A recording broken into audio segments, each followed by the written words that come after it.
shopping for your pet. Fun, fun, fun, fun, fun. We're filming.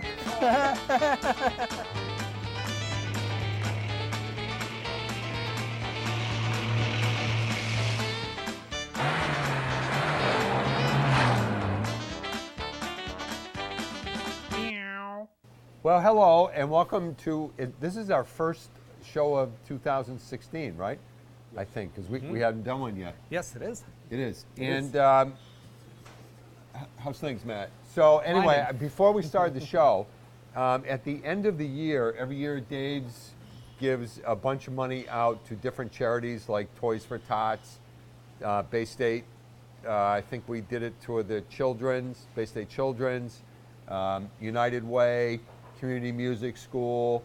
The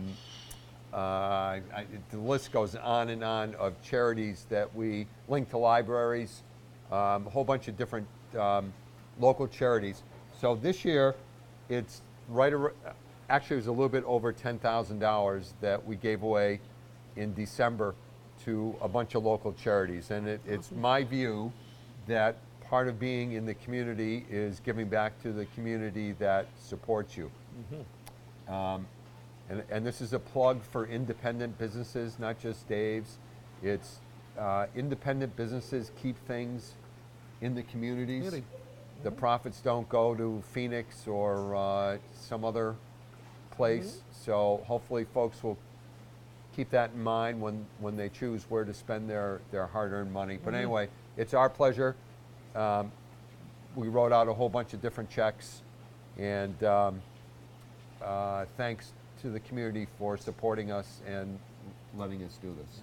So that being said, I will, and we went through great lengths to get this Santa hat, which we actually Had to be custom fit for his had to head. be custom fit for the old Dave beanie. And I'd like to thank Ashley for doing a fine seamstress job, making this custom-made garment. Right in. There you go. Bespoke. It's a bespoke Santa hat. That's probably the word. People will be spoken about. Yeah, people will Spoken. be spoken about it for a long time. All right, so let me put this down here.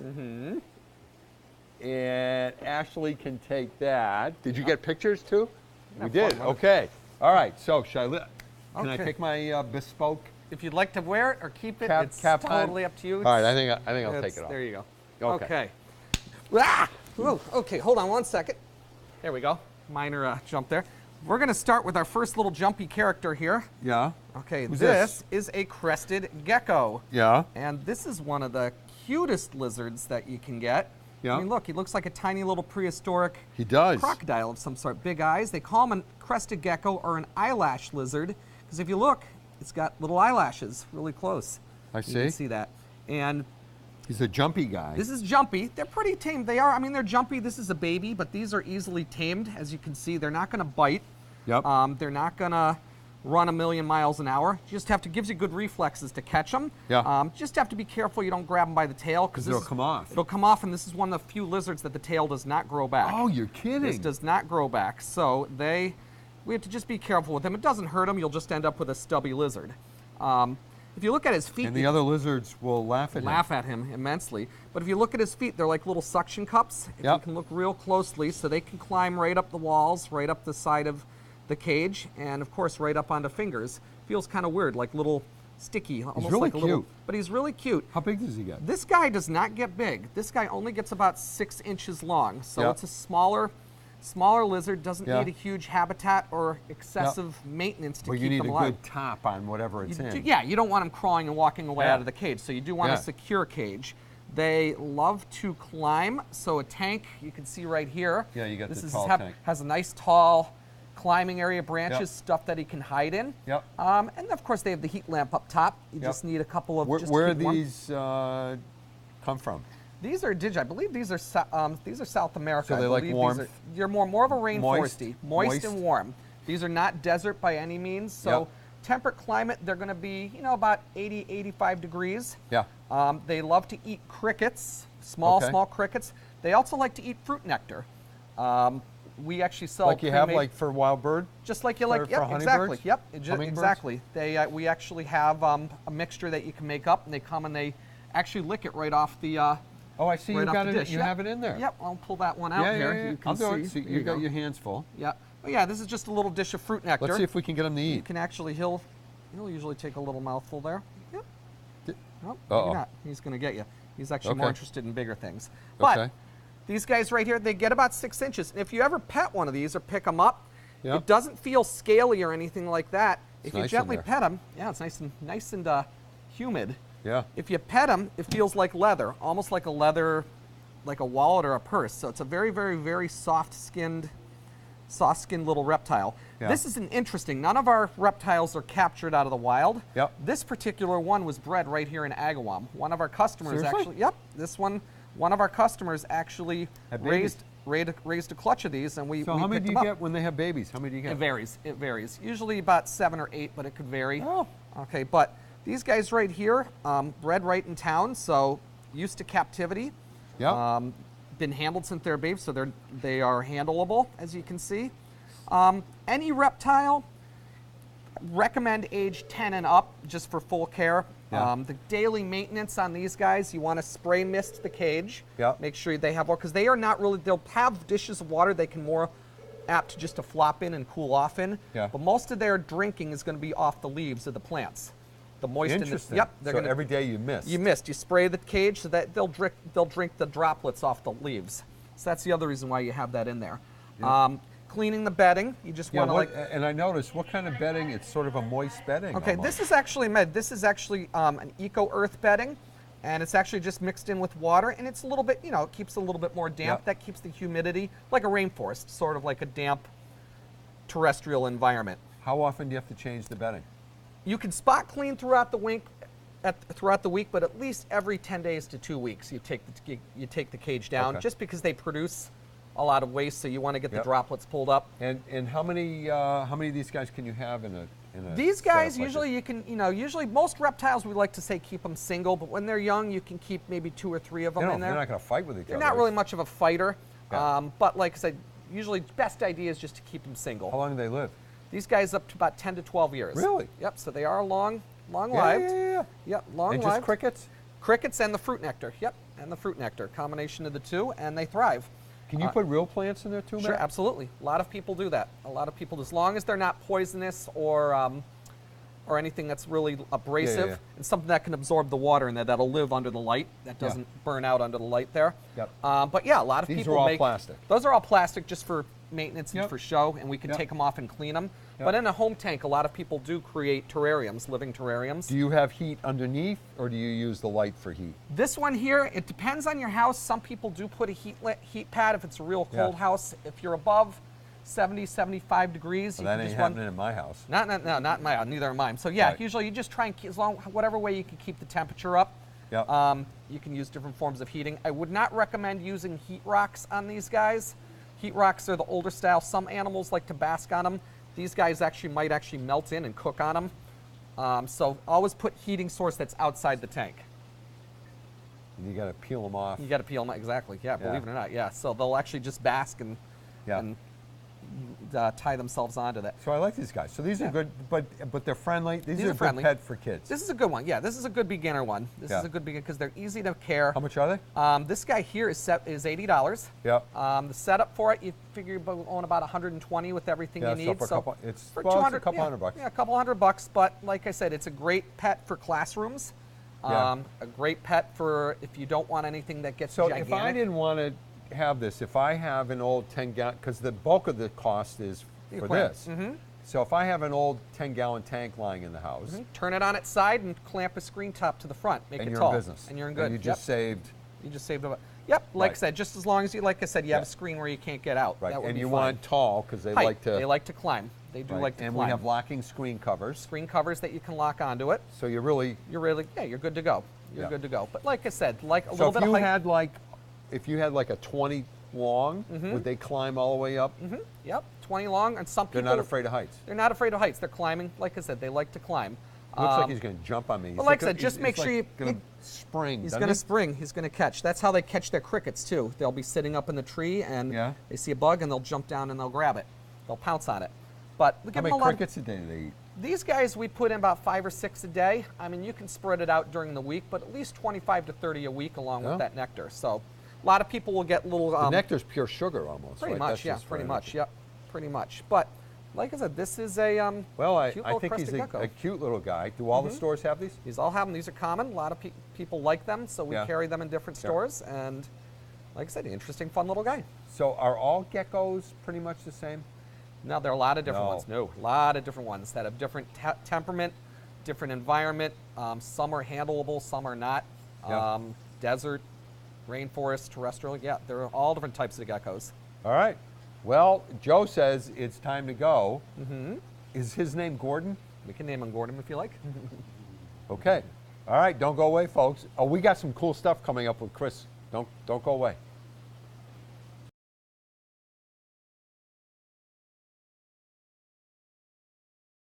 Come on in. You're welcome. Beautiful, beautiful. Perfect. You're on. People, you're on TV. We are on because I see the red light there. Of course we are. All right. So he did it. He got back at me. So anyway, I am here with Chris, and I'm not going to say that Chris is ahead of her time, but I think you might be ahead by a couple months. Not even a couple months, no. Not even a couple months. Maybe about a month. About a month. About a month. Okay. 6 weeks, maybe. Okay, and you're all excited about this. I'm Yeah, so I know you excited. are. I know you are. What do we have here, Miss Chris? This is a walk-in greenhouse for us gardeners who like to start the season ahead of time and be prepared. And it also lets you play in the dirt a little earlier than everybody else. This I'm going to put together. These we will be selling here. You can use it to start your plants, your seedlings for your vegetable gardens, annuals, perennials. Also, this extends the season in the fall. So you can actually have fresh greens and different kinds of things later in the season. You can also get stuff a little earlier because in addition to starting your plants in this, you can like start lettuces and cole crops. If you remember last year we talked about those. I do. You Oh, do? no, I Oh, do. oh, I do. okay, I do. so you're going to tell us all about it, right? Yes. Yeah, like lettuces, Yes. spinaches, cabbages. I always like talking about lettuce because it reminds me of the Of what? of a honeymoon salad. And what might that be, Dave? Do I want to know? Lettuce alone without dressing. Oh, brother. Really? Yes, that's an You've old heard one, that one? right? That's an old one. Well, okay. Okay. So moving on. Moving on. If you want to have that kind of lettuce in your greenhouse, Yes. that's your decision. Yes. I'm not going to say because you anything could. on I it. was going to say, how big is this? Can you do like camp outs? You could. You could. It's what? It's It's 70 6 feet 3 6 feet, tall. Yeah. So you could Yeah. stand in there, right? Yeah, it's Mad de 1.94 M de Atul. That's the French, in case you're curious. Oh. I don't know what he just said, but I'd Oh, be okay. a little worried. So they're 6.5 feet tall. Right, 6.5 feet tall, and it's what, 57 inches, so that's Yes. almost 6 So feet. you could sleep over. Yeah, you could have a little sleepover. You could have a little sleepover in there with your Yep. plants. Yep. But a little later on, Dave and I are going to do a show about starting the seeds. Yes. And I will have every single thing you need to get to start your seeds. Right here, we'll have the trays, the special soils, all our seeds, So, but everything. I am a little bit confused Okay. because it's now January. Yep. And you said in a month? In about a month, yeah. Really? Yep. That's February. Right, in the middle to late February. And there's a whole, depending on what you're going to start for your seeds, there's a whole, like a mathematical formula you can use, you know, when you want to So, harvest I mean, it. not to sound, but usually in New England, in February, the only thing you can plant is like ice. Yeah, that's true if you're going to do it outside. But Oh, if you you're, do this inside? Yeah, your plants, your seedlings and stuff, you have to start inside. Ah. But when it's a little warmer, like mid to late March, Yeah. this you can have outside and put your plants out there to harden off. Starting them, you're actually going to have to be inside. In the Okay. fall, you can start plants in here where it's still warm enough outside, Yep. and again, continue your crops even when it starts getting cold. You can utilize this outside. But to start your plants, they really have to have a warm environment, which is going to be inside. Okay. So, but this is so exciting. this I'm you excited like about- these? I know you like love this, those. right? Yep. Right. So we're going to have one all. All done up and All done up. you know, easy Yep. access. And I'm- and is this like idiot proof? Have you ever made one of these? I have never made this particular one. I have made other ones that are a little smaller than this, and they're very easy to go together. Okay. And also you can take them down if you need to move it or whatever like that. Okay. But All right, that's so let me wishful get that out thinking of the for way. coming up. All right. And for now, we need to talk Staying. about. It's not staying. It's not staying. Okay. There you go. So let's talk about ice melt because we Yep. finally have ice and snow and Yep. all kinds of stuff. And the bulk of what we sell is pet safe. Pet safe products. Yep. Right. So we have two different sizes in the bag. It's Paw Thaw Yep. and Pet Safe, which Yep. are two different brands, same product. But this product is safe for your pets outside. And it's reasonably priced. Yes. Now, so I once got yelled at by a customer who came in and said, "Why do you sell rock salt that's not safe for pets?" And the fact is, not all our customers have pets. Correct. So right. So some people just want an inexpensive, but I think the market's going to almost everything, like this one. Yep. I think that they are concrete safe now because the old ones they would just eat your. They all, I did read the backs on these just Yeah. to be sure. And if you use this product and also the other one, Excuse the me, vaporizer. who's doing the carry out? Get one. Get somebody. Yep, Or let's go get help her, somebody. please. Thank you. The back of the product says if you use it in the correct Yep. amounts and it's not harmful to your concrete. Also, the condition of your concrete makes a big decision as to what how the product's going to work. Excuse But, me one yep. second. Will you do me a favor and do the carry out for that lady? Oh, Caitlin's got it? Okay, great, thanks. okay. First things first, folks. But this product and the other one, the vaporizer, if you use them in safe quantities. And another thing, if you want something a little less expensive and you do have pets and you have to purchase this kind, Yes. we do sell little doggy products for feet, covering I'll hold. feet. So This- here's why This one I people, shouldn't have capped that one. right, these are really little Yep, ones. little teeny weeny ones. Right, but here's the interesting thing that you don't think about. The larger the dog, the more you need boots. Why is that? Because the salt and stuff, or the ice gets in between the that pads. would make sense. That would make sense. So if you have a big manly dog who's outside running around Wearing all the pink time, socks. right, and the dog is pretty much in touch with his feminine self, so no one else will pick on him. I know it sounds funny, but those are the ones that their feet get That would irritated, make sense, though. That would make sense. right? Because really, a little dog, they go out, they do the business, and they in come and in. out, The right. big, yeah, my dogs, my shepherds and stuff, Do a little they investigating want to be first. outside. Yeah, they want to be outside. Yeah. Yeah. I don't think I want to see your Part- shepherds and pink ones. Yeah, Willis does too. Yeah. Yeah, absolutely. So, guess what? Yeah, but there's different kinds too. There's Yes. the little plastic ones and then the ones with the Right. cloth. And Right. for when they come in, we also sell these So really nice towels, microfiber. yeah, these are great. And we also have, they're almost like chamois. So here's what I hate. I hate when the dogs. It's not so much in the snow. It's when it's muddy, like the last few weeks, and they come in and they shake. Right, and the Everywhere. whole room is just right. So what first thing I do is I get a big bath towel actually, and, Yep. we have them. Yep. I just drape that on them, and then because otherwise, forget it. Everywhere, I'm right? there for 3 hours after trying to clean up the room. Yeah, yeah. So I hate that. But we also do have different assorted Yes. dog jackets, that kind. Yes, we usually do spring fashions or winter fashions. We'll have to get Vinny back in because we're due for them. It was a slow season at first because It wasn't it cold. wasn't winter. It wasn't cold, but Right. now These are it's- cool. Yeah, these are nice. If I can get it off. Can I see the one with the hood? Yeah, It's like an LL Bean it is. They are. They're like little. little trying to parkas. get it Right. off So the this hanger right. here. This actually is a parka. Yep. They're really easy to put on. All kidding aside, if you have a short-haired dog, you should have a coat on them. If you go outside with them, short-haired dogs, greyhounds and other short-haired dogs, they really do better with coats. And I like this because I think this is a water repellent one. Yep. Fashion statement. Very cool. Yep. Nice pink. Nice pink. for the girls. Yes. I do not want you buying that for a male dog. I don't care how tough he is. Even if they're wearing pink Right, I don't booties, care if right? it's the biggest Doberman or pit bull in the world. No, that's got to be for a girl dog. It has to be for a girl dog, per Dave. Yes, indeed. Yep. But we have, lots of sizes. There's some Bruin ones for hockey fans. Yeah, we people got that- hockey- yeah, we we got have Bruin- Bruin ones, right, yeah, right. which have been really, Are really we- popular. Yeah, Yeah, we're taking the So when you So they bring go your ice dog to a skating. game, Yeah, right, yeah. and it's sitting next to you. Yeah. So, all right, so don't go away, folks. We'll be back in just a moment.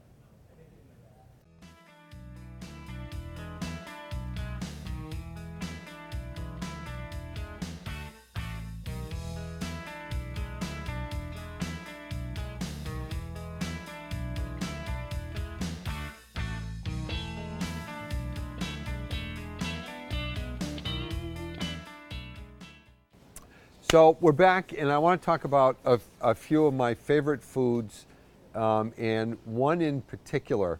And we did this a few months ago, but this bears repeating because the story has changed a little bit. So there is a family by the name of Scott, whose family owned Old Mother Hubbard dog food, which was in Chelmsford, Massachusetts. In 1980, when I was in my teeny-weeny little store, which was next to Rack and Q, a car pulled up one day, and this guy by the name of Peter got out of the car, started talking to me about a food called Old Mother Hubbard dog food. Back in the day, it was a baked kibble. All the other foods were extruded foods, and Old Mother Hubbard was a baked kibble. And I really liked this guy, Peter O'Brien. I brought the food in. This is when I was first starting in the dog food business. And we started selling a lot of Old Mother Hubbard dog food. And then Old Mother Hubbard, we started selling their canned food, and they had biscuits, and it was a great family-run company. And Jim Scott, who was the son of the owner, would come down every once in a while. He's my age. He had kids, so we would take my little babies and his babies, go to Bickford's on Route 5 and have dinner. He would go home. So it was really very cool that, in the true sense of a word, it was one family business doing business with another family business. As the years went on and our little business grew, Old Mother Hubbard grew to be a very large business. And then one day, Jim Scott got the brainstorm that the time was right for an all-natural, holistic kind of food, and he came out with wellness. So wellness took the world by storm, and I'm going to say created the holistic pet food industry. And Jim Scott was the guy who did this. So Old Mother Hubbard evolved into the company's now called WellPet, became just a monster company. This guy is a real visionary, and it's kind of I'm proud to say that I've known him all these years and watched his kids grow up and all that kind of stuff. So several years ago, Jim sold out for gazillions and gazillions of dollars. And he got bored, and his non-compete was up, and he went into the pet food business. Went into the pet food. Went into? Is that proper English? Again. Again went into the pet food business. Except this is what he did. So two of his three kids got into accidents and got some physical disabilities. So Jim and his wife have been dedicating their lives the last couple of years to causes to help kids with disabilities or kids with spinal things or whatever. So being the visionary that he is, he came out with a new brand of dog food, which is called Raws. And it's a blend of freeze-dried with meat in the middle, no meals. I'll just read you in ingredients. Dog food and cat food, so here is, he's one of the few meal-free foods on the market. So I'm just going to read you the ingredients. Dehydrated chicken, dehydrated deboned chicken, chicken, turkey, chicken liver, turkey hearts, pea starch, tapioca starch, dried peas. So, you know, peas are extremely high in protein. Pea protein is very high. So here's the key. Dehydrated chicken and dehydrated and deboned chicken is worlds different than plain chicken. Here's why. Chicken or meat or whatever is the first ingredient is full of water. So when you see chicken as the first ingredient in a food, it's kind of deceptive, because if you took all the dry matter out, it never would be the first ingredient. If there's chicken meal the first ingredient, there's more chicken protein in that food than there is if chicken is the first ingredient. But dehydrated means all the moisture has come out. So can you imagine how much chicken is? This bag would like be clucking. There's so much chicken in it. So that's, and no, absolutely no meals. So Jim came out with this, I'm going to say it's sort of another revolutionary food. But here's the deal. This is how cool this is. He came out with it and said, you know, I'm doing this. He doesn't need the money. And I'm doing it because I'm bored. And we're going to, we still have 2 minutes? And I'm still going to, I want to give a bunch of this back to charity. So he came out and did it. And then all of a sudden, somebody was talking to him and said, Jim, if you don't need the money, why don't you give more to charity? Then one day I get a phone call from Jim, and I say, and he says to me, we're changing what we're doing. I said, okay, what are you doing? Are you ready? 100% of company profits go to charity. 100%. No other company in the world does that. One of these days I'll get Jim on the show. This is all about passion. This is all about creating what he thinks is the best food in the world, and it's all about giving back. So this is the kind of food that you feed a very, very, very small quantity to, because it's so digestible. But if you have a dog that's a finicky eater, or a cat, or if you just want to feed the best food in the world, it's called Raws, folks. And it's such a pleasure to deal with them, because all the money is going back to charity. So I know, is that it? Did I do the whole thing? All right, so I was going to talk about a couple of other products, but we don't have any time, so we'll have to do it next week. Have a great week, everybody. Thanks for watching.